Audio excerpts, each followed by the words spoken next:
नमस्कार। आज का मोटिवेशनल वीडियो है, क्या सफलता का संबंध पैसों से है?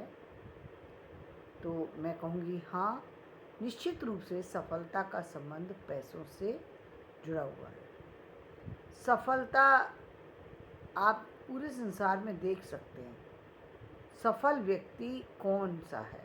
सफल व्यक्ति वो है जिसकी आर्थिक स्थितियाँ ठीक थी। वो व्यक्ति सफल ज़्यादा बन पाया, ज़्यादा जल्दी बन पाया।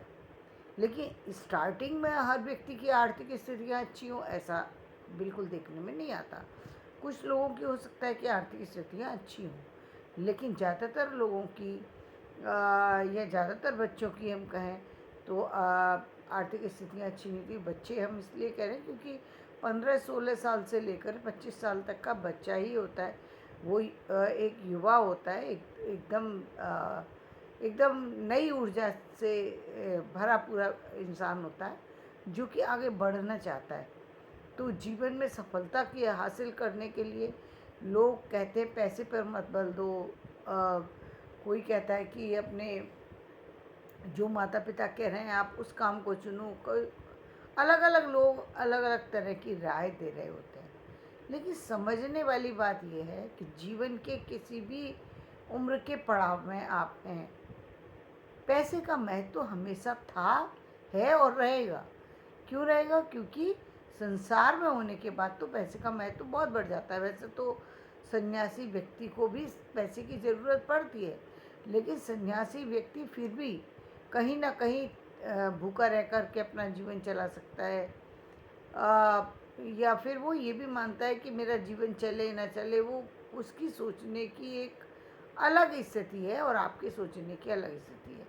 उसमें भी हम यदि कहें कि महिला सन्यासी जो हैं, पहले तो मैं ये कहूँगी कि किसी भी महिला को सन्यासी होने से पहले बहुत सारी बातें सोचना चाहिए, क्योंकि सन्यासी होना जो है वो इतना आसान नहीं है। सन्यासी हो जाने के बाद एक महिला का घर घर जाकर के तो वो भिक्षाटन कर नहीं सकती, तो आखिर उसका जीवन चलेगा कैसे? ये संसार है और संसार में एक सन्यासी व्यक्ति जीवन यापन करने के लिए जो सन्यासी व्यक्ति का धर्म बताया है कि धर्म क्या, एक काम बताया है कि आप जाकर के भिक्षाटन करो, तब आप मेरा नाम लो, क्योंकि पूरे दिन नाम ही लेना है व्यक्ति को। तो तब वो खाना जब नहीं बनाएगा, व्यक्ति कोई काम नहीं करेगा, तो भोजन की व्यवस्था फिर भी चाहिए। तो भिक्षाटन से अपना काम चला सकता है व्यक्ति। दूसरा कोई स्थिति तो है नहीं। तो खैर हम उसको जाने देते हैं, वो हमारा चर्चा का विषय नहीं। हमारी चर्चा का विषय संसार का सामान्य आदमी। तो संसार का कोई भी व्यक्ति जो कि जीवन में बदलाव चाहता है, जो कि जीवन में बढ़ना चाहता है, जीवन में सफलता चाहता है, उसकी पहली सीढ़ी है पैसा। ये पैसा आएगा कहाँ से? देखिए, बड़ी सीधी सी बात है। पैसा दो तरह से आ सकता है स्टार्टिंग की एज में। यदि आपके परिवार से आपको पैसा मिल रहा है, तो आप उसको ये मान सकते हैं कि वो केवल एक सपोर्ट है और उससे आपको निकलना है, कभी उससे जुड़ना नहीं है। ये ध्यान रखना। ये बात मैंने क्या कही? इसका मतलब ये हुआ कि यदि हो सकता है पारिवारिक संपन्नता हो जिसके कारण से आपको शुरू में सपोर्ट मिल रहा हो, लेकिन आपको उस पर टिकना नहीं है, टिक नहीं जाना। क्यों? आपको मालूम है कि ये जो पैसा है, ये जो पूंजी है, ये जितना सम्मान है, वो मेरे बड़े लोगों द्वारा कमाया गया है। ये मेरे द्वारा अर्जित सम्मान नहीं है, ये मेरे द्वारा कमाई हुई पूंजी नहीं है, ये मेरे द्वारा संचित की हुई पूंजी नहीं है। इसका मतलब ये हुआ कि मुझे भी अपने बारे में उसी तरीके से सोचना है जिस तरीके से एक नया इंसान सोचता है। बस मेरे लिए फ़र्क इतना है कि मेरे लिए यदि मैं काम अपने लिए करूँगा तो मेरे पास उतना समय है, उतना समय मैं ले सकता हूँ कि 2 साल 3 साल मैं उसको ले सकता हूँ कि चलो मैं इस पैसे को लेकर के अपना काम कर लूँ, लेकिन मुझे ये पैसा रिटर्न करना है और ये पैसा मेरा नहीं है, ये सम्मान मेरा नहीं है। मेरा सम्मान उस दिन होगा जिस दिन मैं उसके लायक हो जाऊँगा, और उसके लायकी के लिए क्या करना होगा? जो कमियां हैं वो दूर करनी होंगी और उस जॉब को, उस बिजनेस को आप पा सकते हैं जिसको आप पाना चाहते हैं, क्योंकि सबसे खूबसूरत बात ये है कि आपको पैसे के लिए सोचना नहीं है। ये बहुत खूबसूरती भरी बात है, इससे ज़्यादा और कुछ मैं नहीं कह सकती। लेकिन अब एक आम इंसान के बारे में मैं बात करूँ तो उसके पास पैसा है नहीं, ज़मीन नहीं है। ज़मीन के ऊपर खड़े हुए बिना आप किसी भी काम को करना संभव ही नहीं है। तो आप ज़मीन बनाने के लिए क्या करेंगे? ज़मीन बनाने के लिए निश्चित रूप से आप किसी के यहाँ सर्विस करेंगे, और सर्विस मिलती है काबिलियत से। अब उतनी काबिलियत भी नहीं है। एक जब की बात कर रही हूँ, और वो व्यक्ति है 17-18 वर्ष का, 18 वर्ष के व्यक्ति को यदि वो ये सोचे कि मुझे बहुत अच्छी जॉब मिल जाए, तो और पहली बात तो सारी एजुकेशन नहीं ले चुका, सारी चीज़ें नहीं है उसके पास, तो वो एक अच्छी स्थिति बनना, अच्छी जॉब मिलना मुश्किल है। इन केस मिल भी जाए तो वो, उसको हम अच्छा नहीं कह सकते। हम उसको सिर्फ ये मान सकते हैं, यदि आपको कुछ भी मिल गया, कुछ भी मिल गया, जिसको आप कह रहे हैं कि बहुत अच्छा भी है, अब दुनिया कह रही है, तो वो आप अच्छा नहीं है। इसका मतलब इस उम्र पर यदि ईश्वर ने आपको वरदान में कुछ दे दिया, तो इसका मतलब आप जीवन में बहुत कुछ कर सकते हैं। वहाँ पर टिकना नहीं है आपको, रुकना नहीं है आपको। यदि कि भाग्यवश कुछ बड़ा मिल गया है, तो हो सकता है गवर्नमेंट की जॉब ही मिल जाए, हो सकता है चाहे आप आर्मी में चले जाएं या आप किसी और में, तो आपको वहाँ पर टिकना नहीं है। आपको उससे बड़ी पोजीशन पर पहुँच सकते हैं आप। ईश्वर का हाथ आपके हाथ में से जुड़ा हुआ है, इसलिए अब आपको पहुँचने में दिक्कत नहीं होगी, ये पक्की गारंटी है। लेकिन एक और भी इससे सामान्य व्यक्ति जिसके पास कोई सपोर्ट नहीं है, कोई साथ भी नहीं है, जो भी काम करने जाए उसको कोई काम मिलता ही नहीं है, तो फिर उसको वही काम कर लेना चाहिए जिस काम से उसके पास पैसे आ सके, चाहे वो काम छोटा हो या काम बड़ा हो। यहाँ पर काम बड़े और छोटे की बात नहीं है, बात सिर्फ ये ज़मीन पर खड़े होने की।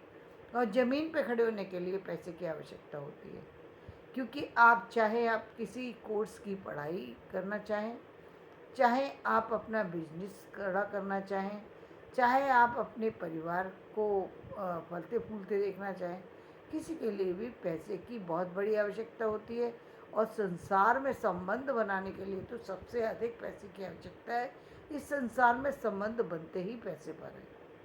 आपका भाई भी आपका सगा नहीं हो सकता, दूसरों की तो बात छोड़ दीजिए आप। वो भी आपका पैसे से साथ, अब अच्छे हैं आप तो आपके साथ है, पैसे से अच्छे नहीं है तो कोई साथ नहीं है, ये पक्का मान लेना चाहिए। तो पैसे को तो बनाना ही बनाना है, और जो मिले उसमें उसमें खुश रह कर के आगे बढ़ना है। क्योंकि ये उम्र ऐसी है जिसमें कम भी मिल जाएगा तो आदमी सोच लेता है कि नहीं, मैं आगे एफर्ट्स करके आगे कर लूँगा। वैसे इस बात को हर उम्र के पड़ाव में व्यक्ति को सोचना चाहिए, क्योंकि जीवन में कुछ भी निश्चित नहीं है, सब कुछ अनिश्चित है। तो अनिश्चितता की स्थिति में निश्चित स्थिति को समझना या उसके अकॉर्डिंग काम करना ही बिल्कुल बेवकूफ़ी होती है। तो यदि समस्या है तो पैसे की समस्या पैसे से ही समाप्त होती है, इसलिए पैसा बहुत इम्पोर्टेंट है।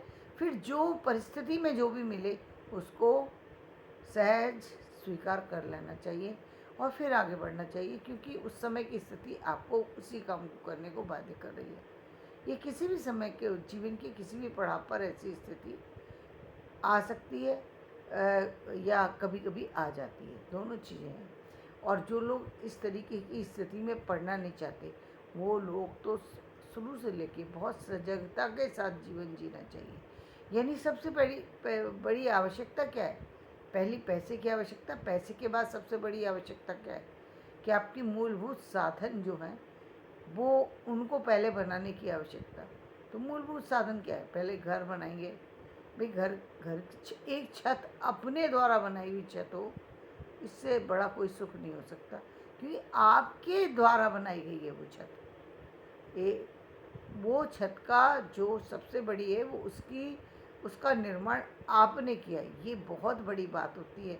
ये बहुत बड़ा कॉन्फिडेंस है जो आपके जीवन में आपको आगे बढ़ने में मदद करता है। और छत के हो जाने पर व्यक्ति आसानी से आगे बढ़ सकता है। उसको मालूम है जब भी मैं लौटूंगा तो मेरे पास मेरा घर है। लेकिन उसको ये नहीं है कि अब आप बन गया एक कमरे का या दो कमरे, अब जीवन में इसके बाद सोचना ही नहीं है। नहीं, वो सोचने की क्रिया तो आगे बढ़नी है, लेकिन ये तो आपने इनिशियली खड़े होने के लिए एक छत बना ली, जहाँ पर खड़े होकर के अब आप अपनी मंजिल की तरफ बढ़ेंगे। तो पैसा अर्न करना ज़रूरी है। अर्न करने के बाद बेसिक आवश्यकताओं की पहले पूर्ति कीजिए, इसके बाद और जितनी भी चीज़ें आप करना चाहते हैं, वो तो फिर जीवन में अंत नहीं है, करते ही रहना चाहिए, व्यक्ति को आगे बढ़ते ही रहना चाहिए। और उससे भी यदि कहीं ज़रूरी है, यदि घर के बाद सबसे ज़्यादा यदि कोई ज़रूरी है, तो अपनी योग्यता को बढ़ाने पर सबसे ज़्यादा पैसा खर्च करना चाहिए। जितनी भी योग्यता आप हासिल करेंगे वो कम ही होगी। पैसे दे कर के भाई आप कोचिंग इंस्टीट्यूट में जा कर के जितनी तरह की योग्यता आप हासिल करना चाहते हैं वो सब हासिल कर सकते हैं। आपके सब्जेक्ट से जुड़ी हुई भी हो सकती है, आपके सब्जेक्ट से बाहर की भी हो सकती है। एक साइंस पढ़ने वाला आर्ट्स भी पढ़ सकता है और आर्ट्स पढ़ने वाला साइंस भी पढ़ने जा सकता है। कोई ऐसा तो है नहीं कि किसी ने मना कर दिया है। एक साइंस का स्टूडेंट जो है संगीत की क्लास में जा सकता है और संगीत का स्टूडेंट मैथ्स की क्लास में जा सकता है। ये कोई ज़रूरी नहीं है कि आप नहीं जा सकते। और योग्यता ज़्यादा से ज़्यादा व्यक्ति को हासिल करना चाहिए, लेकिन पहले योग्यता वो हासिल कीजिए जिससे कि आपकी ज़िंदगी जुड़ी है, जिसमें कि आपके जीवन की जो है बुनियाद जो है वो स्थायी रूप से रखी जाएगी। पहले उसमें मान लीजिए आप बिजनेस में जाना चाहते हैं, तो बिजनेस की पहली जो है पहले तो उसकी सारी एजुकेशन कंप्लीट कीजिए। जो कोर्स के चक्कर में नहीं पढ़ना चाहिए। कोर्स तो उन लोगों के लिए जिनको कोई चीज़ नहीं मिल पाई, तो परिस्थिति बस कोर्स पर चले गए और चाहिए आज ही, तो इसलिए वो परिस्थिति बस किसी कोर्स को कर लेते हैं। तो वो उसमें कर लें, कोई दिक्कत नहीं है कि समय नहीं है, 6 महीने का कोर्स कर लिया और उसके बाद एक जॉब में चले गए, तो वो एक समय के लिए है। लेकिन योग्यता तो पूरी ही लेनी चाहिए, एजुकेशन पूरी ही लेना चाहिए, क्योंकि पूरी एजुकेशन का कोई मतलब होता है और वो सुविधा आपको हर तरीके से जब प्रोवाइड की जा रही है और यह आप ले सकते हैं, तो उसका लाभ व्यक्ति को उठाना चाहिए। और अब जब आप इस तरीके से आप अपने कमियों को दूर करेंगे, जब अपनी योग्यता को बढ़ाने पर अपना पैसा खर्च करेंगे, तो वहाँ आपको सोचना नहीं पड़ेगा। वहाँ पर जितना भी पैसा खर्च करना है, जितनी भी किताबें खरीदनी है, जितनी भी उससे जुड़ी हुई सामान खरीदने हैं, उसको आप स्वतंत्र रूप से खरीद सकते हैं। और ये जो आपका की योग्यता, ये जो आपका कॉन्फिडेंस लेवल है, उसको बढ़ाने में कितनी मदद करेगा, इसके बारे में शायद मैं शब्दों में बता भी नहीं सकती। और जब आप जीवन के एक बड़े मुकाम पर पहुंचेंगे, तभी आप इस चीज़ को समझ पाएंगे कि आपने जो पैसा अपने ऊपर खर्च किया था अपनी योग्यता को बढ़ाने में, वो पैसा ही जीवन का सबसे सार्थक कदम होगा। बाकी जितनी चीज़ें हैं वो सब पीछे छूट जाएंगी।